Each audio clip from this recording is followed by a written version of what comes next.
السلام عليكم ورحمة الله وبركاته.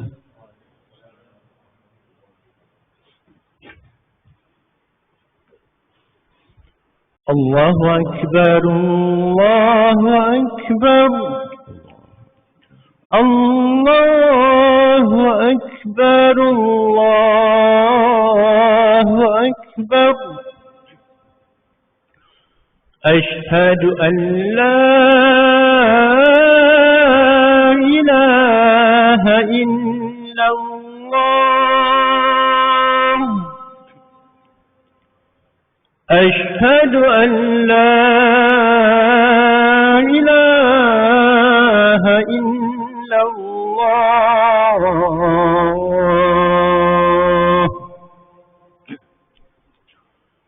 أشهد أن محمدًا رسول الله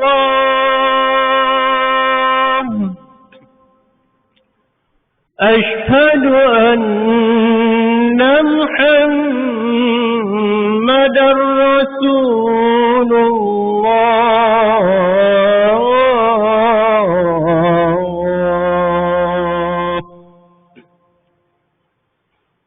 حي على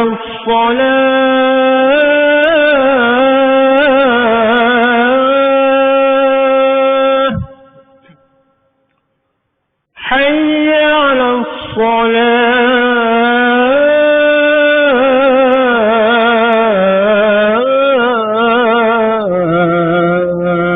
الصلاة حي على الفلاح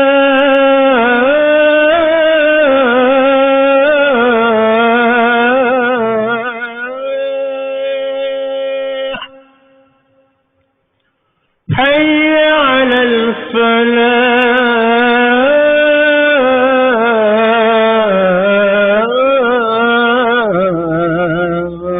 الفلاح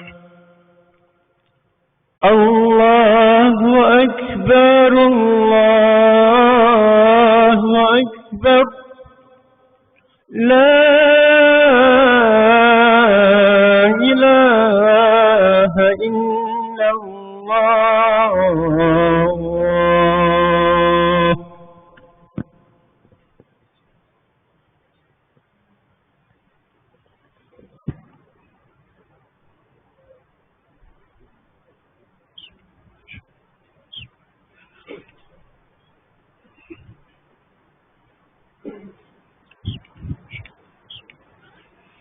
الحمد لله القائل إنما يعمر مساجد الله من آمن بالله واليوم الآخر وأقام الصلاة وآتى الزكاة ولم يخش إلا الله فعسى أولئك أن يكونوا من المهتدين أشهد أن لا إله إلا الله وحده لا شريك له وأشهد أن محمدا عبده ورسوله اللهم صل وسلم على سيدنا محمد وعلى آله وصحبه أجمعين أما بعد فيا أيها المسلمون اتقوا الله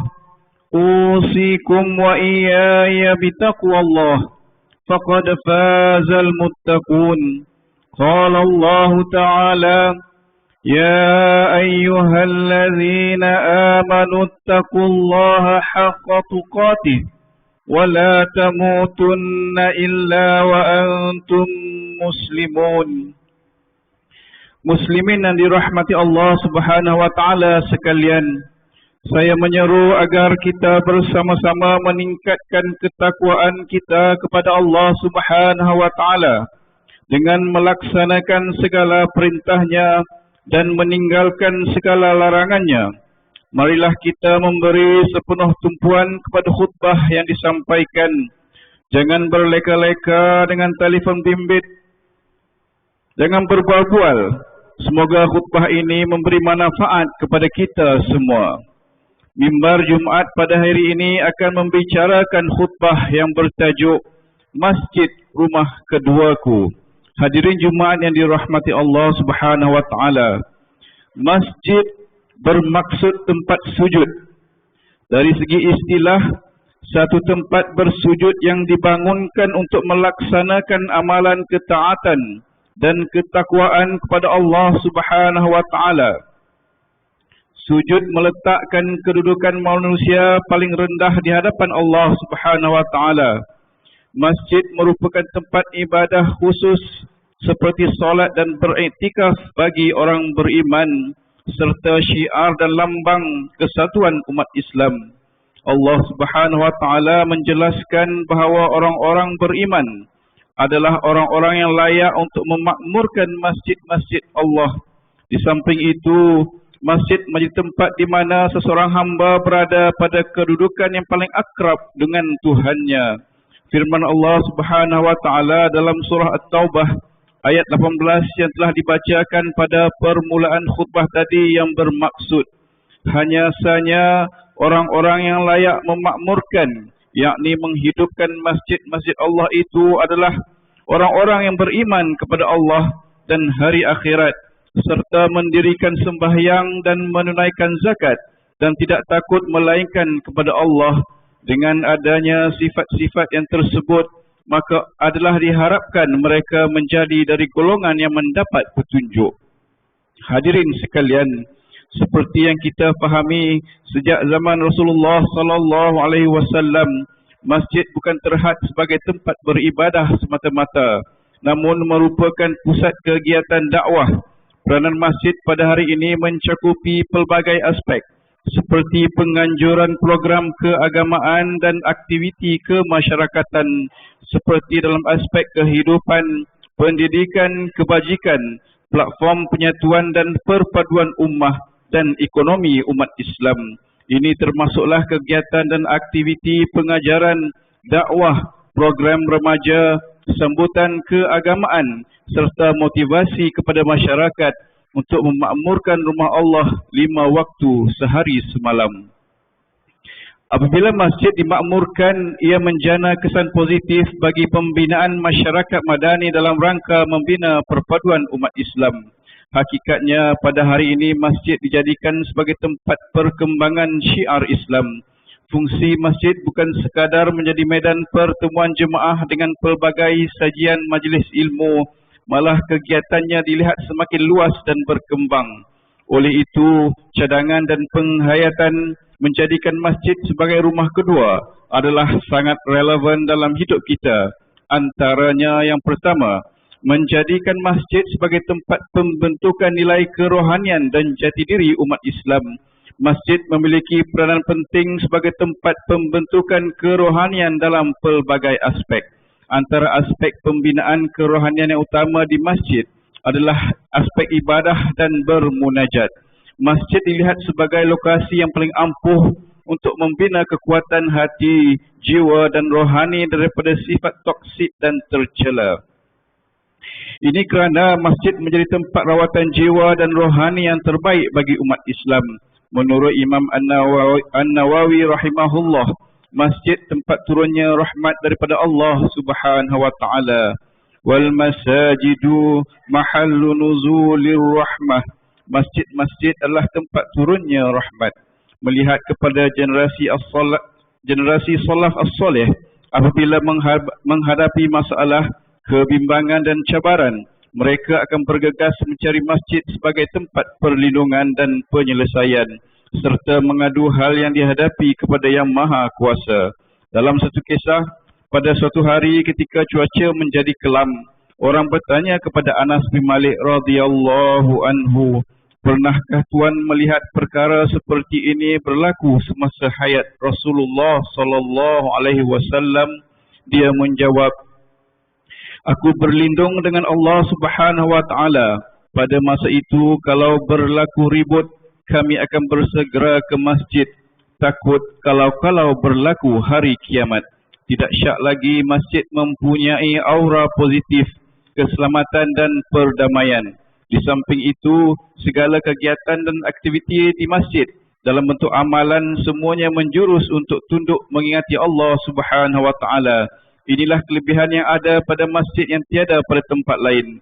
Dalam satu hadis yang diriwayatkan oleh Abu Hurairah radhiyallahu anhu bahawa Rasulullah sallallahu alaihi wasallam bersabda yang bermaksud, tiada seorang muslim pun yang sentiasa menghadirkan dirinya ke masjid-masjid untuk solat dan zikir, melainkan Allah gembira menyambutnya sebagaimana ahli keluarga yang bergembira menyambut saudaranya yang sudah lama menghilang. Riwayat Ibn Majah. Yang kedua, mendambakan masjid sebagai pusat ilmu pengetahuan, pendidikan dan pengajian agama. Dalam menjadikan masjid sebagai pusat pendidikan dan pengajian Islam, kelas pengajian dan kuliah agama yang dijalankan bukan sekadar memenuhi aktiviti dakwah bulanan, malah bentuk pengajian yang disampaikan mestilah menggunakan sukatan pengajian yang lengkap maupun berkitab bagi mewujudkan proses rantaian kesinambungan ilmu pengetahuan pada jemaah secara berkala dan konsisten. Ini bagi melahirkan umat Islam yang berilmu pengetahuan, berketerampilan dan berakhlak mulia. Selain itu, intipati kandungan pengajian dan kuliah juga perlu up to date dengan membahaskan isu-isu semasa yang melanda umat Islam. Ini dapat dilihat apabila berada di masjid. Rasulullah sallallahu alaihi wasallam selalu ingin mengetahui perkembangan semasa yang berlaku kepada sahabat-sahabat baginda yang berada di sekitar Madinah. Ada kalanya baginda memulakan pengajian di masjid dengan menyampaikan tazkirah dan mau'izah, iaitu nasihat kepada para sahabat.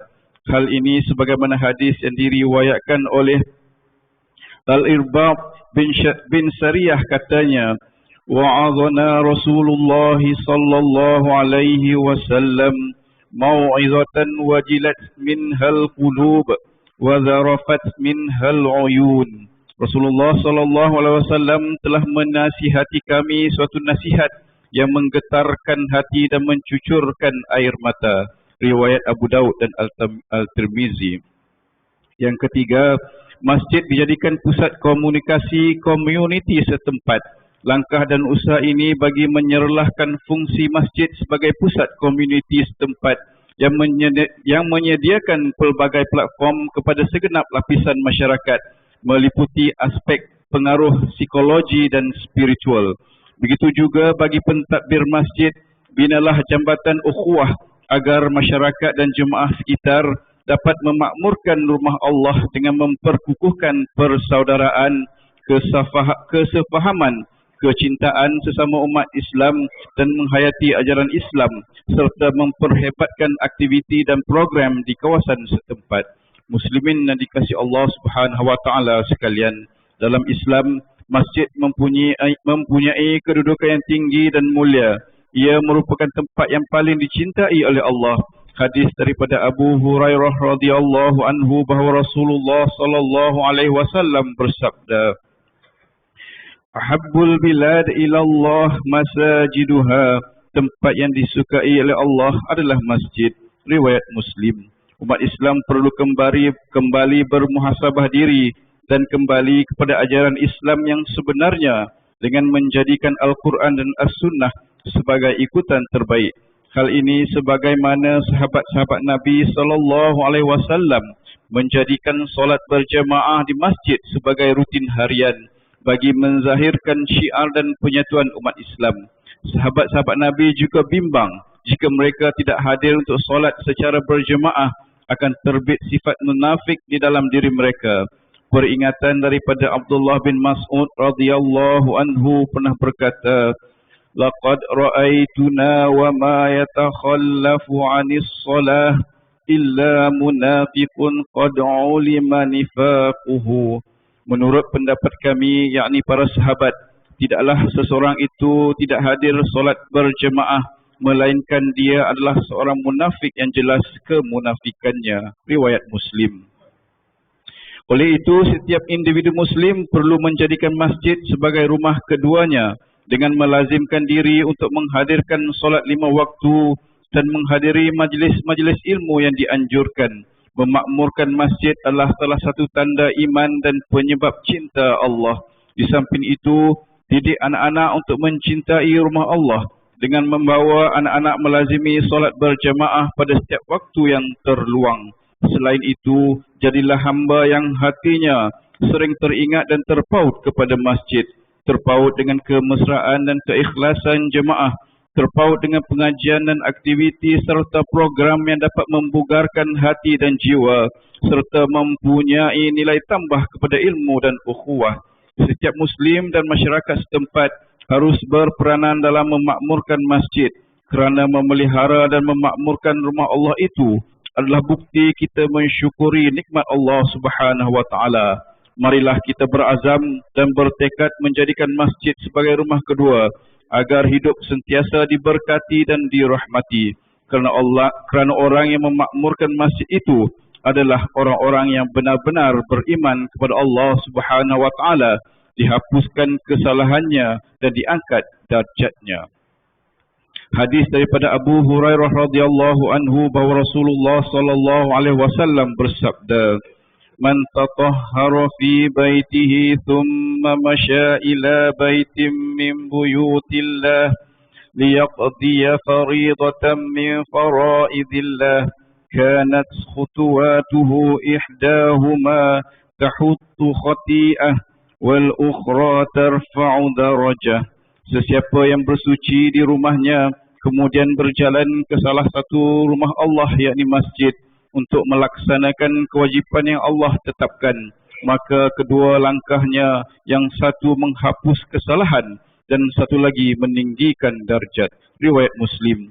Hadis daripada Abu Sa'id Al-Khudri radhiyallahu anhu bahawa Rasulullah sallallahu alaihi wasallam bersabda, "Idza ra'aitumur rajula ya'tadul masajida fashhadu lahu bil iman." Apabila kamu melihat orang yang biasa ke masjid, maka naik saksilah bahawa ia orang yang beriman. Riwayat Tirmizi.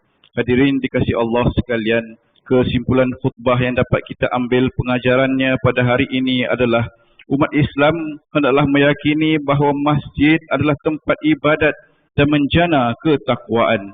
Yang kedua, umat Islam perlu menjadikan masjid sebagai wadah penyatuan umat Islam serta menghidupkan peranan masjid dengan segala program dan aktiviti keagamaan. Yang ketiga, umat Islam sewajarnya menjadikan masjid sebagai tempat pembentukan nilai kerohanian dan jati diri umat Islam. A'udzubillahi minasyaitonirrajim. في بيوت أذن الله أن ترفع ويذكر فيها اسمه يسبح له فيها بالغدو والآصال. Nur hidayat petunjuk Allah itu bersinar dengan nyatanya terutama sekali di rumah-rumah ibadat yang diperintahkan oleh Allah supaya dimuliakan keadaannya dan disebut serta diperingat nama Allah padanya. Di situ juga dikerjakan ibadat mensuci dan memuji Allah pada waktu pagi dan petang. Surah An-Nur ayat 36. Barakallahu li wa lakum fil Qur'anil azim wa nafa'ani wa iyyakum bima fihi minal ayati wa zikril hakim wa taqabbala minni wa minkum tilawatah innahu huwas samiul alim. أقول قولي هذا وأستغفر الله العظيم لي ولكم ولسائر المسلمين والمسلمات فاستغفروه إنه هو الغفور الرحيم. اللهم إنا نسألك بحرمة هذا اليوم المبارك أن تكشف عنا كربتنا وأن تغفر لنا ذنوبنا وأن ترزقنا من حيث لا نحتسب والحمد لله رب العالمين. الحمد لله الذي جعلنا من المسلمين ورزقنا من الطيبات. أشهد أن لا إله إلا الله وحده لا شريك له وأشهد أن محمدا عبده ورسوله اللهم صل وسلم وبارك على سيدنا محمد وعلى آله وصحبه ومن تبعهم بإحسان إلى يوم الدين. أما بعد، فيا عباد الله اتقوا الله، أوصيكم وإياي بتقوى الله، faqad fazal muttaqun. Hadirin yang dirahmati Allah sekalian, sekali lagi khatib ingin mengingatkan kita supaya sentiasa bertakwa kepada Allah Subhanahu wa taala dengan mengawasi diri dan keluarga kita daripada perbuatan keji dan maksiat. Dalam masa yang sama, kita terus berdoa agar sentiasa dirahmati dan dilindungi daripada segala bentuk ancaman serta penularan wabak COVID-19. Umat Islam dinasihatkan terus berhati-hati dan menjaga keselamatan diri, persekitaran dengan mematuhi SOP ditetapkan bagi mengelak penularan. Inna Allah wa malaikatahu yusalluna ala nabi ya ayyuhallazina amanu sallu alaihi wa sallimu taslima. Allahumma salli wa sallim ala sayyidina Muhammad وعلى آله وأصحابه أجمعين. اللهم اغفر للمسلمين والمسلمات والمؤمنين والمؤمنات الأحياء منهم والأموات إنك سميع قريب مجيب الدعوات ويا قاضي الحاجات. اللهم أعز الإسلام والمسلمين وأهلك الكفرة والمبتدعة والمشركين. اللهم إنا نسألك ونتوسل إليك بنبيك الأمين ونسألك بأسمائك الحسنى وصفاتك العظمى أن تحفظ بعين عنايتك الربانية وبحفظ وقايتك الصمدانية جلالة ملكنا المعظم سلطان سلانغور سلطان شرفuddin Idris Shah Al-Haj Ibni Almarhum Sultan Salahuddin Abdul Aziz Shah Al-Haj. Allahumma adimil auna wal hidayata wat taufiq was sihhata was salamata minka li wali hadis Langor Tengku Amir Shah Ibni Sultan Sharafuddin Idris Shah Al-Haj fi amnin wa salahin wa afiyatin bimannika wa karamika ya zal jalali wal ikram. Allahumma atil umrahuma muslihain lil muwazzafin والراعية والبلاد وبلغ مقاصدهما لطريق الهدى والرشاد. اللهم يا عزيز يا منتقم يا جبار يا ذا الجلال والإكرام. اللهم انصر إخواننا المسلمين والمجاهدين والمستضعفين في فلسطين. Ya Allah, ya Tuhan kami, selamatkanlah saudara-saudara kami kaum muslimin yang ditindas di bumi Palestin dan di mana sahaja mereka berada. Hapuskanlah ya Allah kezaliman yang berada di muka bumi ini. Berikanlah keadilan kepada mereka yang dianiayai serta dizalimi. Ya Allah, jadikanlah kami antara hamba-Mu yang menjaga amanah. Kuatkan iman agar kami menjauhi perbuatan khianat dan jauhi kami termasuk dalam golongan yang mengabaikan tanggungjawab, dan jauhi negeri dan negara kami daripada kehancuran disebabkan perbuatan rasuah, penyelewengan dan salah guna kuasa. Serahkan tanggungjawab memimpin negara kami kepada hamba-Mu yang amanah dan jujur, serta tegas lagi berani menegakkan kebenaran dan melaksanakan keadilan berlandaskan syariat. Jadikanlah ya Allah masjid dan surau di negeri Selangor rumah-rumah-Mu yang aman, mempersatukan dan menjadi nadi kekuatan ummah. Allahumma ya dafi'al bala idfa'anna hadzal waba wal bala wal marad wasyada'id wal mihan bilutfika ya latif innaka ala kulli syai'in qadir wa bil ijabati jadir. ربنا هب لنا من أزواجنا وذرياتنا قرة أعين واجعلنا للمتقين إماما. ربنا آتنا في الدنيا حسنة وفي الآخرة حسنة وقنا عذاب النار. عباد الله، إن الله يأمر بالعدل والإحسان وإيتاء ذي القربى وينهى عن الفحشاء والمنكر والبغي يعظكم لعلكم تذكرون. فاذكروا الله العظيم يذكركم واشكروه على نعمه يزدكم واسألوه من فضله يعطكم ولذكر الله أكبر والله يعلم ما تصنعون. أقيم الصلاة.